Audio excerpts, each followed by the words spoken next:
Amanda, welcome to the podcast. Thanks for having me. I am so excited to have you back because you were originally on episode 118, and we talked about efficiency and systems and balancing all the different things while also making ministry personal and relational. And it was so good.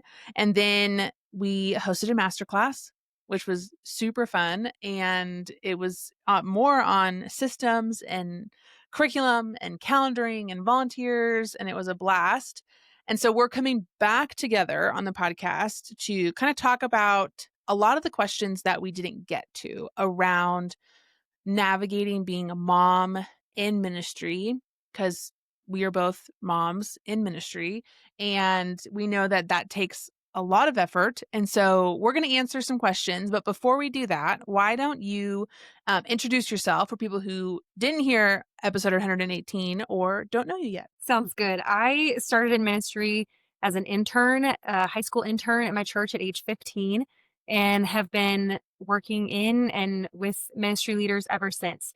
Uh, have been specialized in elementary or twos and threes or sometimes preteens, and have kind of bounced around all the different aspects of children's ministry and have just always come back to it. I love working with leaders.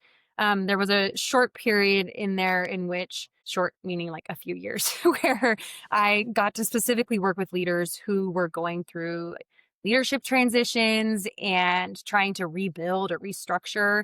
And it was during that time period that I discovered that I really liked helping people kind of rebuild and find their footing, go back to the basics. Let's build systems so that they can multiply the things that really matter to them as a kids ministry leader. Mm-hmm. And my love for systems has never left. And so then this past year, I started Kids Ministry Solutions and have been working with kids ministry leaders in a variety of ways since. Yay! That's so great. Um, I was going to ask you one question, then I was like, stay on topic. Don't get sidetracked because we're here to talk about being a mom in ministry. Why don't you briefly give us an overview of your kids? I have three girls, mom of three girls. My husband and I live on a farm in Eastern Washington. They are ages 8, 5, and 2. And I have had all three in while in ministry and in different positions in ministry, different locations. So I have a wide variety of experience having kids while in leadership in ministry and what maternity leaves look like. And I mean, all the things. Yep. And just a reminder, some people who've listened to the podcast know that I have two kids. I have a 7-year-old girl and a 4-year-old boy. And similar to you, Amanda, I have had both kids in ministry, have done 2 maternity leaves, and now are back in the church planting world. And our kids literally come with us every Sunday at the crack of dawn, and we do the whole thing. So those are just kind of like where our family is at. Okay, I'm going to kick it off by starting and asking a question of when you think about being a mom in ministry, what are some things that you either, I don't want to say like tips and tricks or hacks, or like what's one thing that you think of when you think about being a mom in ministry? Well, I think that we all want that balance, which Mm-hmm. we know is just a terrible word for it, right? Because as soon as we say, I want balance, we also go, ugh, it's not possible. Because it's just Right. that tension that we live with where it's like, I really want this thing, but everybody's also saying it's not really real. So then Mm-hmm.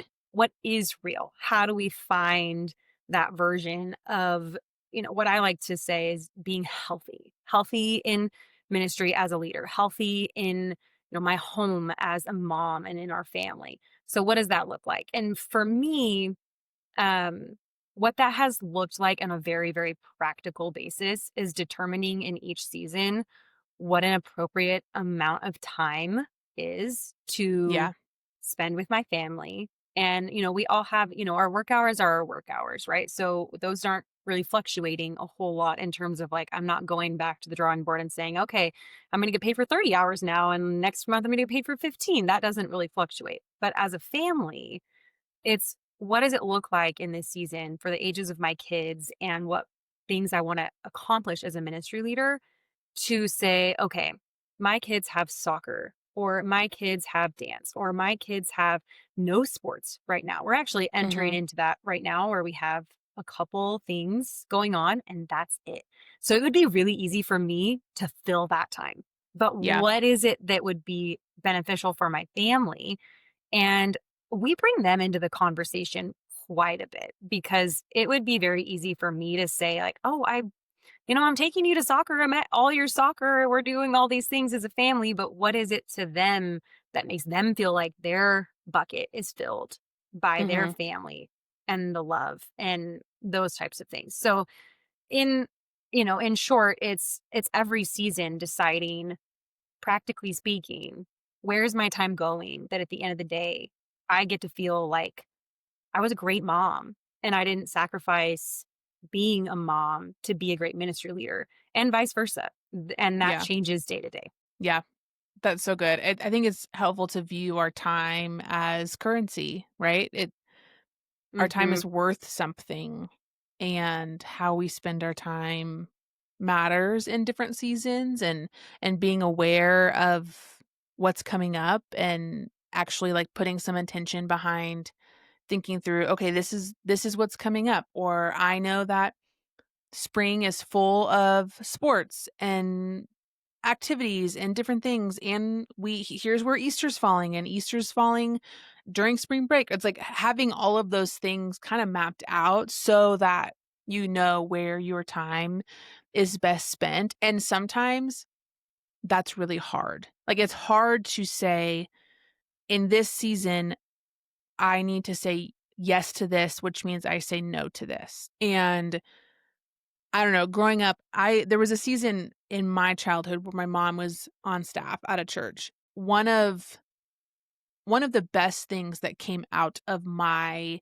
childhood and my growing up years were my mom's best friends being my second moms. And it was like my parents had worked really hard to build a community of friends that would pick me up from school, that would take me to their house when we were at church too long, would make sure I was fed during VBS setup day, like just very practical things that were cared for. And it was my parents did a good job of sharing the load, and they would do the same for those other kids. And they just did life in community. And some of those women are still the people who text me on my birthday and like care for my kids. And so I think when I think about being a mom in ministry, I think about doing it alongside other people and being in community and doing this together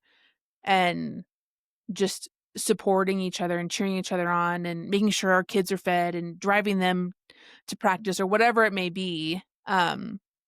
But it is this, it's like, okay, what can you say yes to? But then how can you, where do you need to ask for help? Should you ask for help? And what does that look like? So it's a very fun role.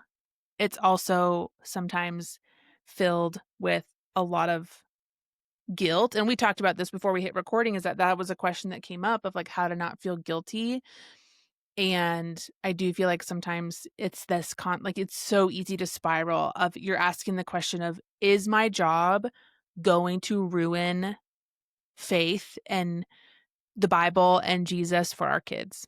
Why don't you answer that question? Oh That's a my great gosh. question. Well, I really want to know what you're going to say to that question. Okay, I will say though that when I know that I have set time, that my phone is away, that my laptop is off, which I mean, those are some really great they're like simple but somehow Mhm. hard to do things Yeah. where I do have set times every day where like my phone is in the other room. If there is like somebody that desperately needs to get a hold of me, they will keep calling. Like we don't need to feel guilty because we're not responding to people right away. And so, have those natural blocks of time where your phone is in the other room and your laptop gets turned off so that it's not so easy to just open it back up and like send an email really quick or send this person this thing they asked for really quick. Kind of make it harder for yourself to jump in and out of work when you're with your family. Make your family Mhm. your priority. And when I do that, then I know that I do not have to feel guilty because, Right. later on, if I do need to take care of some things, but I've had this good chunk of time with my kids and we got to play games and hang out. Then when my kids start laying on the, oh, mom, why do you have to work? It's like, I actually don't need to internalize that. Like they Right. would spend all day with me if they could, which is like, Yeah. thank you guys. That makes me feel good. But when I have done the upfront, like, I feel as a mom that all of our buckets are filled enough, like, to what Mhm. I am comfortable with, then I don't have to feel guilty for saying, Yeah. "Okay, like, mommy's gonna go take care of a few things." Whereas if I've been, like, on my phone, like, I'm physically present, but not really present, Mhm. then when they say things like that, all of a sudden, I'm thrown into a spiral going, "Oh my gosh, like, I need to rethink everything?" And it makes Yeah. you take it it's so easy to take it too far in Mhm. overthinking. Yeah.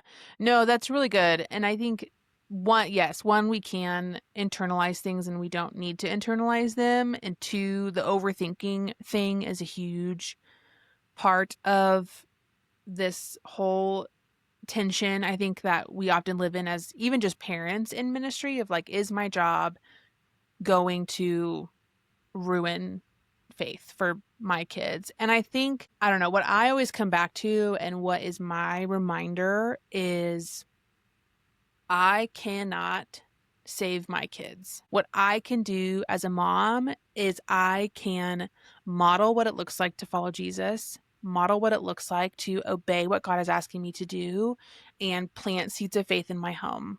And if that takes my kids on a journey of faith that is not what I would want for them, then I have to be okay with that. Now, I think one of the big things that can deter kids from being a part of the local church as adults is when we as ministry leaders are one way on Sunday mornings and one way at home. Yeah. And I think what we like I put this in the kids ministry circle weekly or biweekly email last week of like when I think about my kids, when I think about being a mom in ministry, I don't want Sunday specific expectations. I want to establish family expectations. So, a good example is that is we talk a lot to our kids about being respectful with physical boundaries, being respectful with our words, being respectful in the way that we speak to adults. And that's not just a Sunday morning rule. That's a all the time rule. And so Yes. when they are asked to be respectful on Sunday mornings, it's not a surprise. And it's not like, "Oh, well, why are we only doing this on Sundays?" And so there is this reality, but also just this reminder that our family is the same on Sundays as it is on Wednesdays and the same on Fridays. And I think when you have that component in your life compared with or like in tandem with modeling what it looks like to follow Jesus, planting seeds of faith in the home. I think that's a really good combination. Again, it's like there's no guarantee, but we can do whatever we can to foster a good environment for our kids to come to know Jesus and really love being a part of the local church. Um, so that's kind of that's kind of how I would answer that question of sometimes we pile on guilt that there's no reason to. That, like, if you were to ask somebody else, they'd be like, "Well, why?" But as moms, we tend to do that. Yes, no, we do. I My mom works in a church. She started working at our church as a kid. I mean, I don't know how old I was. I grew up in the church, and I loved it. I actually have Mhm. really fond memories of being there, during the week in the summertime a little bit. And, as we got older, we were allowed to even bring friends with us to the church to get, I mean, like, how cool is that? You got to go hang out in the classrooms and in the church when no one else was around. It was like a perk. It became a Mhm. fun thing versus like, oh, we have to, do we have to go to the church again? And I think that when we're able to invite them to be a part of it, and obviously what you're working on, the ages of your kids, I mean, there's so much of that Yeah. that varies, right? But when we invite our kids to get to be a part of it in the age appropriate ways that we can as we're raising our kids, that it is a cool opportunity for them. Mhm. And for me, when I think about planting seeds, it becomes I have never been really great as a mom at this like set time of day type of concept. Yeah. And for a while I struggled with that. Like, as a kids ministry leader, you're like, why are we not able to like have a family devotional time or like Mhm. pray every night or and it's just the longer I'm in ministry or the longer the more I'm a mom, it has become so much more obvious to me that like what you said with the it shouldn't be different from what's on Sundays to what's during Mhm. the week. And for me, it's like, okay, it's not so much what happens in this one holy moment. It's how we live our lives. Do my kids see me responding in a biblical way? How do I Yeah. treat them? How do I treat the people around me? How do we live as a family? It's integrating faith into those daily moments that we already have. It's Mhm. mealtime, it's bath time, it's in the car. I mean, those little moments where we get to point to God in front of our kids. And it doesn't have to be more than even 15 seconds all the time. And Yeah. that to me has been like, as far as guilt goes, it's a relief to know Yeah. that I am living out biblical motherhood as we go throughout our daily lives. Mhm. Yeah, it's like when your faith becomes performative, it no longer becomes personal. And Mhm. I think it's a good reminder. Okay, we're gonna start asking some questions and get into some more practical stuff now that we've had this big conversation about all the things. And so I would love for you to specifically talk about we had a lot of questions that talk about scheduling. How do you schedule out your week? We talked about balance a little bit, but like what let's give an example of someone who's maybe bivocational, who is trying to manage scheduling as maybe a part-time stay-at-home mom and a part-time kids ministry leader. What does that look like? How can what are some tips and tricks for moms to navigate this tension and schedule out their weeks? When we make our calendar, I mean, we get into the really practical here, but it does play out in a very important way in that what is on our calendar is our priorities. Mhm. So if I am a part-time, let's say, 20-hour a week ministry leader, then as I build my calendar, I'm going to determine when those pockets of time are going to be that I'm doing my work. And if you have young kids, then and you're trying to do, the early mornings, the nap time window and the after bed, like I hear you. I've been kind of in that world for a little while. My youngest starts preschool in a month. And that's like, whoa. So I hear you. So when you're trying to live in that world of like doing a lot of ministry with your kids, then it becomes very important on that calendar that you are determining the times in which you are going to work with your kids and the times you are going to Mhm. work without your kids. Yeah. Um, I I personally like it is my personal preference, having tried kind of it all, that I would really hope that every ministry leader would try to find at least some windows of time in which they would work without their kids present. Mhm. Um, Purely for the sake of you having some time as a ministry leader where you feel like you can be head down. I am working on these things. I'm going to get these things done. And during that time, you don't have to worry about your life, your personality as a mom. Like, I Yeah. don't have to be thinking Yeah. about anybody else right now. I'm getting this stuff done. And you don't have to feel guilty about it. Again, it goes back to that guilt thing of like, no, I am going to be in this moment with my work, with my ministry. And then I know that after this time comes a big chunk of time in which I get to be present as a mom and be present in that window. And I find it especially as you are we have the stay-at-home mom or maybe bivocational, which if you are a stay-at-home mom trying to work a certain amount of times, I've said this to Lauren earlier, like, I view that as bivocational. Like, you need to Right. view these as jobs. And so, because you have responsibilities in multiple places. Mhm. And and so it becomes very you gotta get down to the practical parts of your calendar in which you get to say, like, "This is my time for this, and this is my time for that." And when we do that, we also put ourselves in a place of being able to pivot, which I know Right. you talked about in our class, because you are gonna have a day when a kid's sick, and you're gonna say, "Oh, great, like, there goes my, 2 hours that I hired a babysitter so I could go into the church and work," and that can be really hard. When we know what we were doing in those 2 hours, we have the ability to pivot versus when we Mhm. just have one huge, long run-on to-do list and no priorities from it. It becomes like, "Oh my gosh, I'm not gonna get to any of this," when instead it's like, Yeah. "No, what was gonna happen in this window? These are the things we need to rearrange." Yeah. Yeah. That's really good, and I think this takes time. It takes time to figure out, Mhm. what do I need morning time for? What do I need nap time for? And what can I do after bed? Like, I sometimes I do this.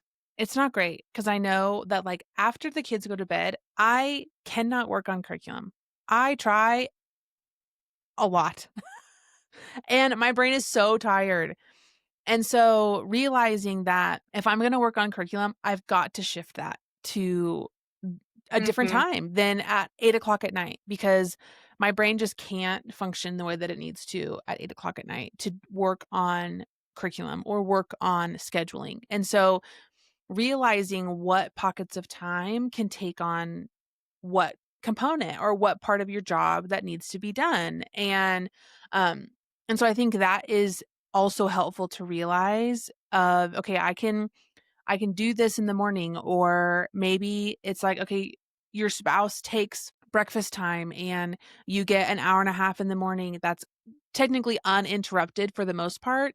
But then if you know, like I remember having my kids at home and you knew when they were like switching nap times or like in the early days when it was like from one nap to two naps and you know that's like such a chaotic season and you're like, okay, here's what I'm going to try and tackle during nap time, knowing that I could get interrupted, and I probably will be, and this is something that I can do while my kids are playing or while they're sitting and having a snack or whatnot, and so I think realizing how your brain functions and what you can do where is also really helpful, but it does take time. It's a constant tweak, it's a constant work in progress, even for the full-time moms who are Yeah. we're coming up on holiday season, which means kids are out of school.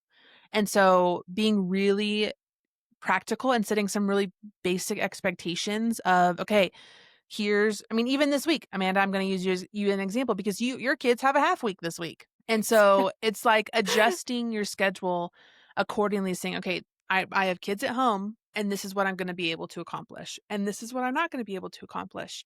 Um, but I Mhm. think when it comes to ministry leader, it's not just setting those boundaries in that calendar and those expectations for yourself, but it's sharing those things.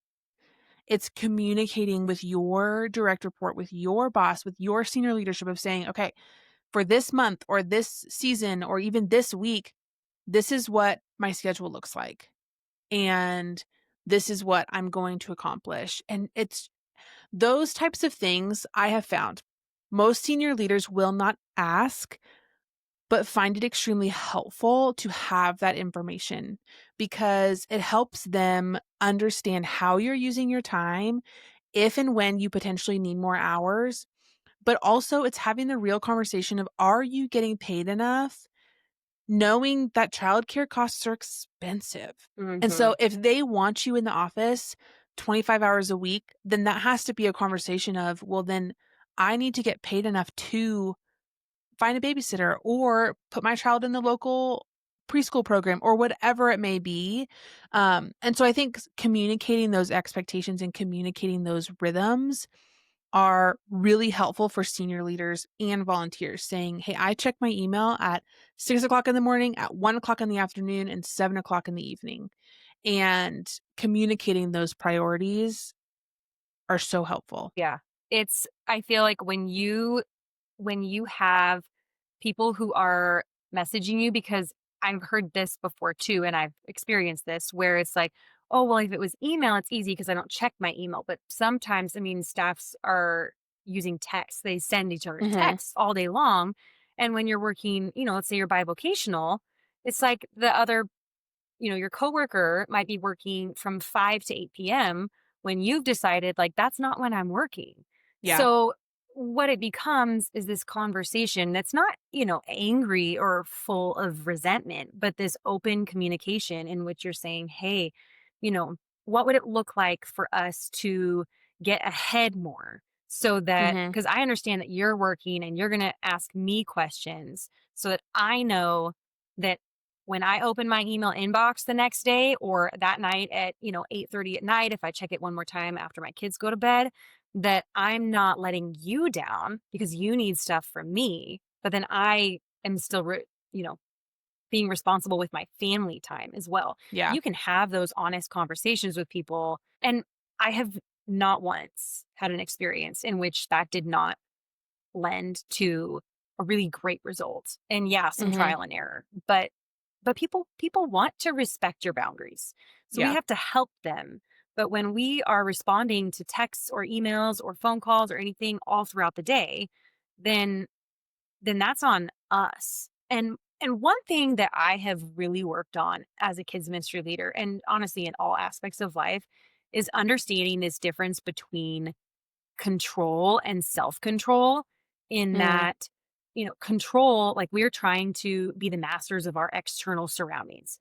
We're trying to say, like, nobody can talk to me from this time to this time, or whatever that looks like. Or I made my calendar and it is perfect and it is beautiful. Nobody mess with it, when we laugh because we know that's not reality. But Right. practicing self control, like that's biblical. Like Mhm. the Lord has given us the Holy Spirit to help us practice self control in saying that I may not be able to control what my external circumstances are doing, but I can control how I respond. I can Yeah. control, what my brain is doing right now. And so by me saying, hey, you know what? Like, hey, I'm spending some time with my family right now. I'll get back to you tomorrow. Or can I get back to you tomorrow? Or even just not Yeah. answering and just responding later is that's more on us and our Mhm. practice of it versus trying to build this schedule that's perfect and then being upset when we can't control what happens around us. Yeah. Yeah. That's good. Okay. Do you have a I have a question? question for you though. Okay. I do. I have questions for you. Okay. So, how do I not feel guilty when I have to say no? So you've talked about this before. We both have. Like sometimes you just have to say no. So how do I do it though? How do I say no? If I'm following your okay, I know what this is for my season. I know what I want for my family. How do I say no then? I mean, this is tricky because we want to do everything. We want to say yes. Maybe I don't feel like I have a tendency to like be a super people pleaser. Um and so I find it easier to say no. Now I have made the mistake of saying yes and wishing that I didn't. Um but I think it's okay to say and be honest and say, "Hey, in this season, we can only do X, Y, and Z." Or in this season, we're prioritizing this and not this. And it kind of depends on who you're talking to. Like we said no for our daughter this year of like, hey, this season, as we were launching a church and as we knew that my husband's travel schedule was going to be a lot, we kind of opted out of signing up my daughter for extracurricular activities. And she was relatively fine with it, knowing that, hey, we are going to make it a priority to sign her up to do one of her favorite things in the spring. And so I think it's always a helpful thing to remind yourself that when I say no, I'm saying yes to something else, or I get to say yes to something else. And I think it's important to remind ourselves that, like, either we like, in a lot of circumstances, either we say no or God says no for us. And that allows us to say yes to what he has for us in this season. And there's so many times where I have entered into a new season and have said no, or maybe God closed that door or something, and you just sit there and you wonder and you're like, "Why? This was a great opportunity. This was a great thing. I don't understand why I was prompted to say no." And then 2 months later you're like, "Oh, this is why I said no. This is why this was a Mm, no." And so I think saying no takes a lot of trust, and it takes a lot of vulnerability, and it takes a lot of honesty. And I think we as ministry leaders get afraid of hurting somebody's feelings, or, like, not showing up in a way that you desire to. But it is this, you say no because you said yes to something else. And that's just the reality. And I think you can get really creative. I mean, I know a lot of ministry leaders have a lot of invitations to go to people's houses for dinners, or do this, or be here. And you have to just think about, okay, here's what I can say yes to, and then here's what I need to say no to. And just because you say no now, it doesn't mean you're going to say no forever. And so if there's an invitation to go to a game or go somewhere for dinner, it's like, okay, let's talk about it in January. Or, like, now's a really practical season where sometimes you just have to say no. You can't go to every Christmas event. You can't go to every child's Christmas concert from your ministry. And so it's assessing, what can you say no to and what do you need to say yes to. And I think thinking through the priorities of, like, you are a Jesus follower first. So you're a follower of Jesus. You're a spouse if you have a spouse. You're a wife. You are a mom if you're a mom. And then you're a ministry leader. And so what what is left over? Like, where else do you wanna fill your time? And again, it is that vulnerable conversation. it is. And I want to follow that up because one of the other questions was how do you keep that, elusive balance? How do we keep that when we're in really busy ministry seasons? Like what you just mentioned, where you're in the middle of a launch, or let's Mhm. say it's, VBS or camps or the holidays. And where it's like, okay, we know this season's coming. And you're saying, we're going to have to make some choices. And that is going to be difficult. But then, like, really, really practically speaking, like, how do you look at what is coming to be a busy season?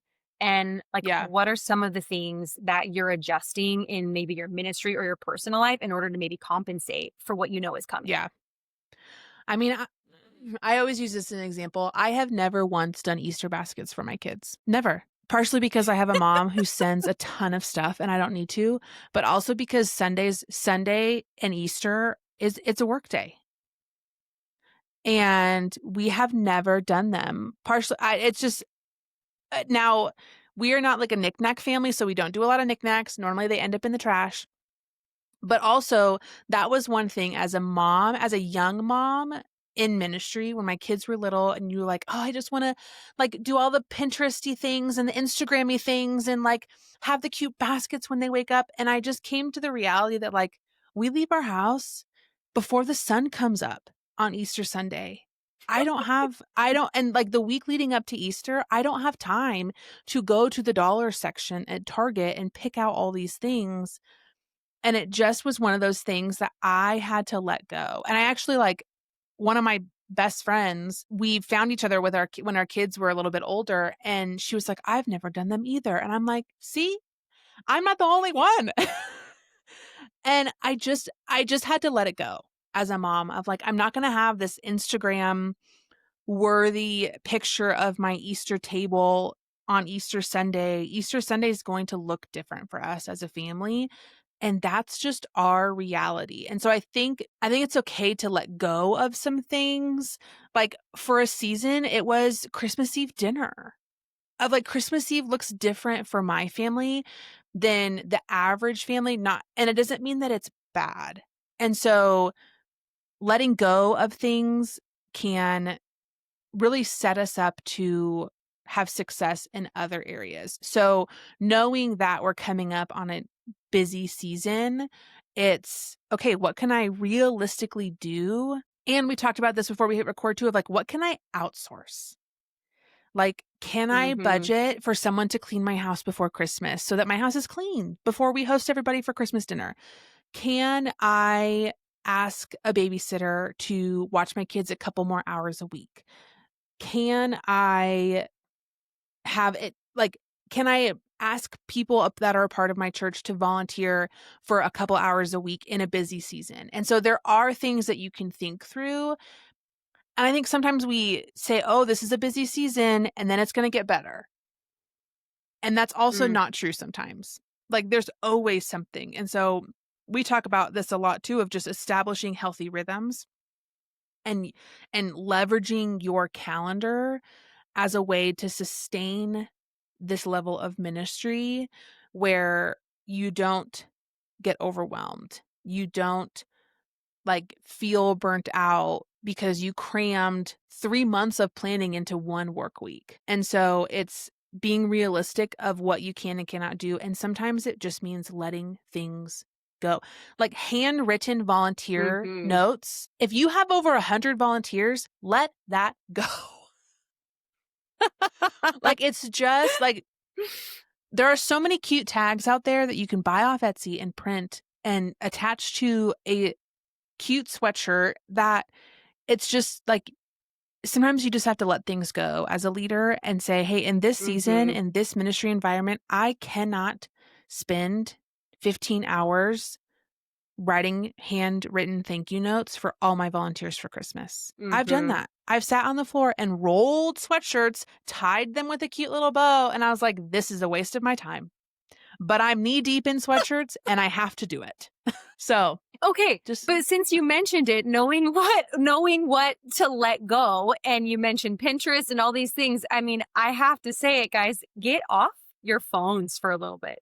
Like, right. I mean, even as a small business owner with an Instagram that I love to chat with you guys on, like, take a break.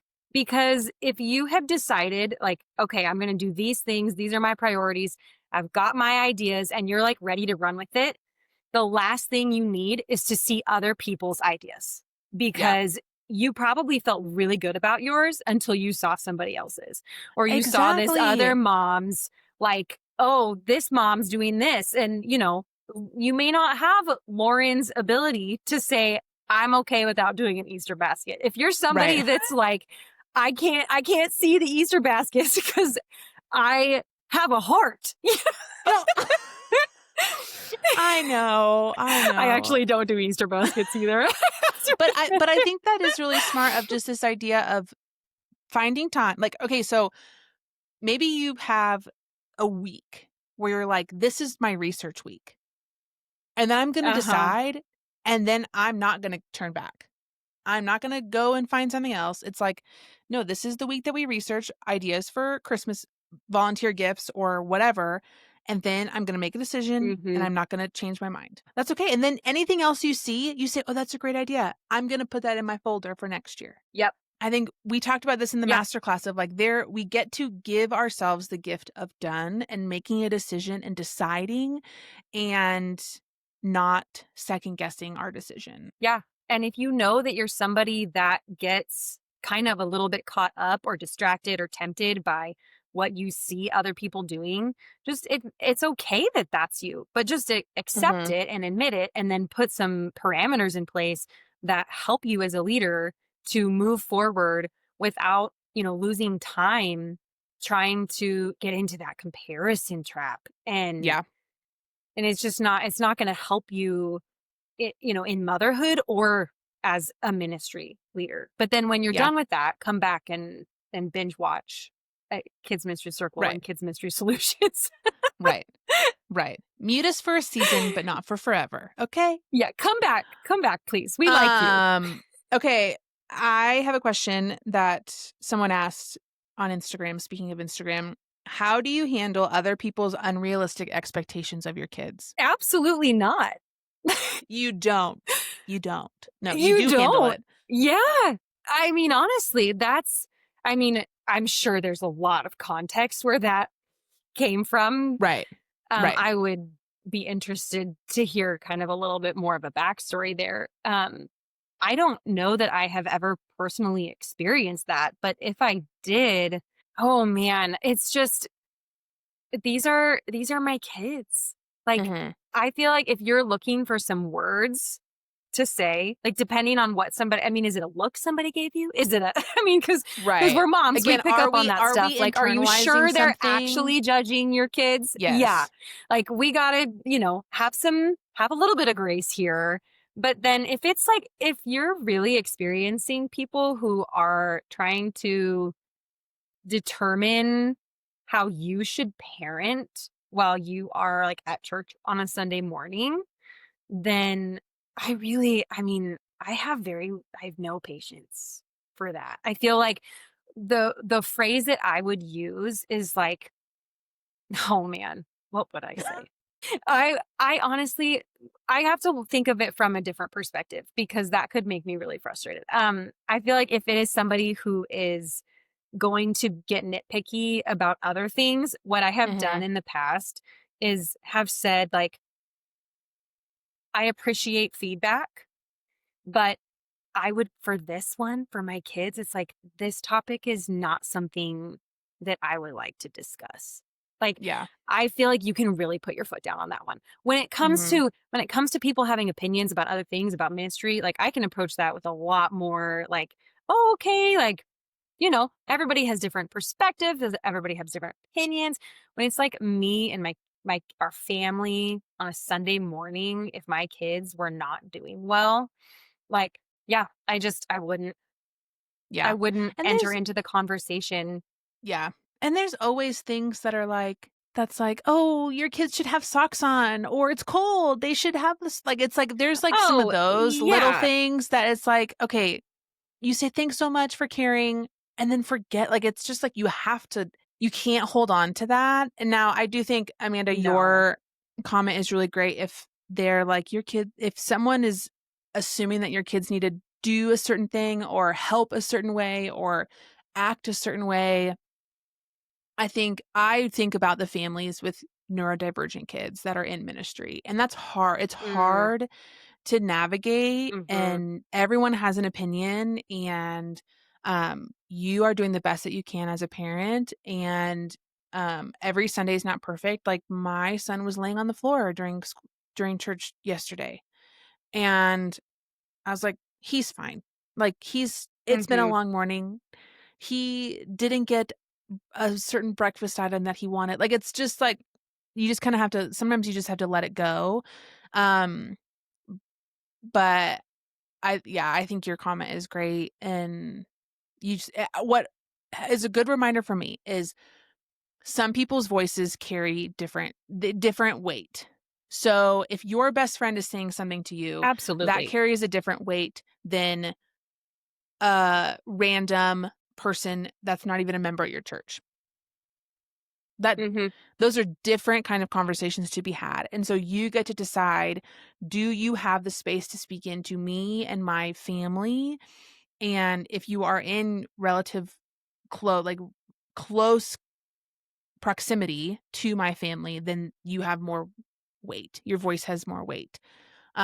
But if not, then Yeah, I get to let that go.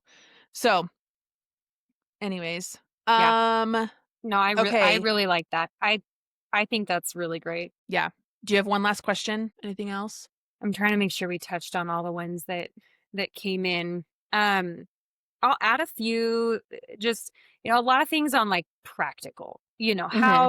because we all want the healthy balance, Yeah. okay, these are my work hours, these are my home hours, but then, like, okay, practically speaking, if I am going to take my kids into church, what are things that are great to do with them there? Or Mhm. if we are having a busy night as a family, how do we balance this out?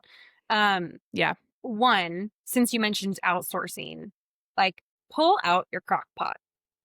Like, Yeah. that is Oh, the yeah. most down to Meal earth prep. practical tip. Yes. Yes. Like, We get I know that Lunchables it's for our so kids. small. Yes. Yep. We get Lunchables for Yep. our kids almost every Yes. Sunday to eat on the car ride home. Uh-huh. I love it. Like, there's seasons when it's like their lunches are like, it does not need to be a work of art. We Yeah. have to approach things with a realistic mindset, and I know that I want to have some form of protein with dinner, and I'm not going to be super picky about what goes with it, but like, throw the chicken in the crock pot. That is Mhm. outsourcing cooking dinner to me. Yeah. And then when I would be cooking dinner, that's time I have to spend with my kids. Yeah. And so that's one very practical thing. But then as far as working with your kids when you are at the office, um, I mean, I have found with younger kids, I gotta keep moving. If I expect to sit down and do some like heavy thinking, focused work on my laptop, it is not the time to do that. Yeah. It is much better for me to be pulling tubs out of cupboards, sorting supplies. Hey, Tate, carry these pipe cleaners. Let's go put these Mhm. away. Like, and we have to account for that too when we are mapping out our calendar, because Yeah.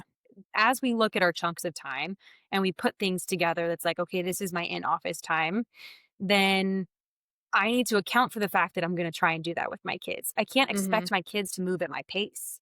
I Yeah. have to choose to do things that, yeah, keep us moving, but also add an appropriate amount of time so that I'm not angry at them because Yeah. they cannot move at the pace in which I need to get things done on my checklist. What are some Mhm. things you've done in the past? I think that's helpful. I think about Sunday mornings, and I know there was a question that talked about like when both like when husband and wife are both serving in the local church. Yes. And this is something that I think about. This is our life right now. This has been our life for many years, actually, of just sharing responsibilities on Sunday morning. My husband's always been in the worship and production world. I've always been in the kids ministry world. And one thing that I learned early on when my husband was a production director at a church and he was gone all the time. He always had to be at events. They were like growing like crazy. And one thing that I don't know where I don't know if I heard this somewhere or just came up with it in my own brain, but the way that we spoke about at that point, like dad's job, the way that I talked about it with my kids was always positive. It was like, daddy gets to go and help Miss Morgan run this event, or daddy gets to go and help this do that, like help reach other people with the gospel. Like it was a very positive thing. And even now, as like we both, my husband and I both travel, and it's always mommy gets to go do this. She gets to go help other kids ministry leaders run their ministry in their church. And so we try to always talk about it in a positive way of saying, look at what God is asking mom and dad to do. Look at what like they get to do for their jobs. What a gift that is. And then on Sunday mornings, it's sometimes this is really hard because our kids don't want to get up early and they don't want to be rushed through breakfast and they don't want to sit like it's like I get it. Sometimes I don't want to either.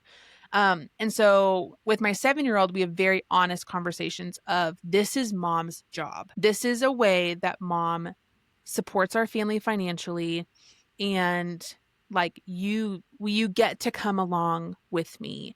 And I think I'm still learning this balance. It's something that we have a lot of conversations about of like, okay, what's the cost? Um, how do we do this with our kids on Sunday morning? Like my daughter loves to be in the worship center on Sunday mornings, but we have very clear expectations of like, you do not touch anything. But then also like my husband's very good about inviting her in when she can. Like yesterday, I peeked in the worship Mhm. center as we were tearing down, and my husband's like, Ruby is breaking down the drum set. And I'm like, cool. Like, I'm glad there's somebody Yeah. who's inviting her into that process, knowing that it's going to be slower. And Yes. I'm the same way with my son who's 4. It's constant, like, okay, Noah, we're going to this room. Let's go do this. Let's go stack these chairs. Let's go pick up this. Um, and so I'm constantly moving with him on Sunday mornings, trying to get him to like come with me. Help, can you help me do this? Hey, I need your help carrying this. Can you carry this to my car? Like it is including him. But then also it's creating a family culture of being on mission together. And so what that looks like is Mhm. sharing stories of where you see God working in your church and saying, "Hey, you are helping me do this. You are helping us participate in greater kingdom work, and here's an example of that." And so it's constantly building a culture for your family of being on mission together, even if it's going in the middle of the week and prepping curriculum or going on Sunday mornings and doing things as a whole family. You get the way that you talk about it, the way that you cast vision for your kids is the way that they are going to think about it. And so, like, when my daughter was sick one day, I had to go to the church. I had to print curriculum off. It was my only day to do it. And I was like, "Hey, I know that your head is hurting. We're going to go to church and I'm going to do this as fast as I can so that we can go home. Here's where you have your Mhm. lunch. You can lay down, like just rest. Mommy's going to go really fast so that we can get home and you can lay on the couch." And that was an honest conversation that I was able to have with my 7-year-old. Um and it just kind of sometimes it's just you have to do what you have to do, but then casting greater vision for this is what we get to do as a family. This is what God has asked us to do as a family, and not every family gets to do this. And Mhm. and I think that's really cool about how we cast vision for our own kids. Because I want my kids to grow up and saying, "Mom and dad were obedient." As hard as it was, Mhm. they walked in obedience for what God was asking them to do. And it's letting kids in and saying, "Hey, this is what I feel like God is asking us to do. Let's go plant a church and leave our church that has all your friends." And it just Oh, but the way that we talked about it is look at what God is doing, and we get to be a part of it. So, yeah. Yeah, I love that. I really like that because and the older our kids get, like, the earlier we start that, yeah. then they start to actually feel it and see it. I mean, w practically one of the few things something that I did with my latest maternity leave when I came back, and so it was my 3rd baby, I had Tate, and it was part of that question you're referencing, it's like I feel like my kids are always getting the rushed versions of us. Mhm. And I felt so rushed, so overwhelmed. It's like I have a 2-month-old. I need to nurse. I need to lead a Mhm. team. I mean, it's just like during those seasons, I really felt like I cannot do all of this. And one of Yeah. the first things that I did when I came back was ask somebody that I trusted to specifically help me with Tate. And then Yeah. I asked somebody else to specifically help me with my older 2 kids. Mhm. My husband was in harvest. He was not able to be there. And so Yeah. there were just some really real Sunday mornings in which it's like, yes, I am by myself and I want to be a good leader, but I also like speaking of feeling like my kids are getting the rushed version of me, like, oh my gosh, it's like, grab your donut, we gotta go. And so it's like, find those people who you trust, who, like, I asked somebody, I said, hey, at the end of first service, will you please check Tate out? Like, okay, Mhm. get Tate, take her to this other room where I'm going to do the in between service mad dash.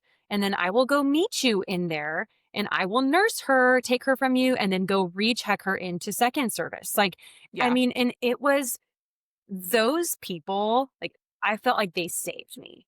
I Yeah. mean, I feel like and then a different volunteer who and these are people who did not volunteer in children's ministry. Like, there are people Right. in your church who want to support you Yeah. as a mom and a ministry leader. And so finding those people and saying, "Hey, can you help me check out my own 2 kids and take them to the foyer where they can get their donut and they can tell you all about their craft and all of their friends and all these things and then bring them back and I Yeah. can recheck them into class." Like, Mhm. I mean, those people, those things are huge for moms. Yeah. And so, like, don't feel like you can't ask people for help specifically for your family, especially during those seasons in which you're like, we're launching a church, or I just Right. had a baby, or my Yeah. husband is not here today. Mhm. People want to help. Ask Yeah. them, and when you can get specific like that, they step up. It's amazing to see and to accept that help from people. Yeah. Yeah. No, it's just it's a good reminder that every season looks different. You can ask for help in all the different seasons of ministry, and it's not gonna be perfect. I have fond memories. I don't know if I would Mhm. use the word fond, but I have memories of w one time, like, my husband was at work, and, we had a volunteer celebration event, and my daughter was sick, and I left her with the babysitter. And I cried the entire way to this volunteer celebration. I showed up and Mm. my eyes were so puffy and I was like, she was so tiny and she was like not even 2 years old and she was sick and I left her with a volunteer. Or wait, I left her with a babysitter and I walked in and like my boss's wife, who was the executive pastor's wife, she looked at me and she was like, "Are you okay?" And I'm like, "No, I'm not okay." I'm like, "I'm so like overwhelmed and my daughter is sick and she's allergic to literally everything in Texas." Um Oh, and it was just like but I had to be there. It was part of my job. And so yeah. we get to sit in this tension of being a mom and being in ministry, and it has some of the sweetest seasons. And, like, I have seen people care for my kids in ways that you never get to outside of the local church. And so but also, like, it's also extremely hard. Um, and so it's just one of Yeah. those things. So, I don't know. What's any final thoughts? I just hope that you are encouraged by this as a mom Mhm. listening to two people who have tried and failed and just continue to keep trying, and you Yeah. find some things that work and you stick with it, and to the guilt and the pressure and the overwhelm, like, it does not need to take up space in your Mhm. life. Keep Yeah. trying, keep asking for help. If something doesn't work, try a different way. Mhm. Um, this certainly, I feel like, isn't a podcast where we're like, here's the 5-step plan No. for succeeding at being a mom in ministry, Well, And I yeah, love a and checkbox. I know. And the reality is, if you step away for a season, you can come back. Like, if Mhm. you feel the Lord pulling you to step away from vocational ministry or cut down on hours, and you're like, "Oh, I'm never gonna be able to go back." Don't believe that lie. I did it. I stepped away for 4 years. And Mhm. there are so many people who step away for a season and come back. There are always churches who will be looking for good and healthy kids ministry leaders. And so, Mhm. like, it's just you have to trust in where God is leading you, and you have to trust that He will sustain you and He will give you exactly what you need for every single Sunday. Yeah. Yep. Amen. Amen to that. Amanda, thank you so much for being on the podcast today. Thanks for having me.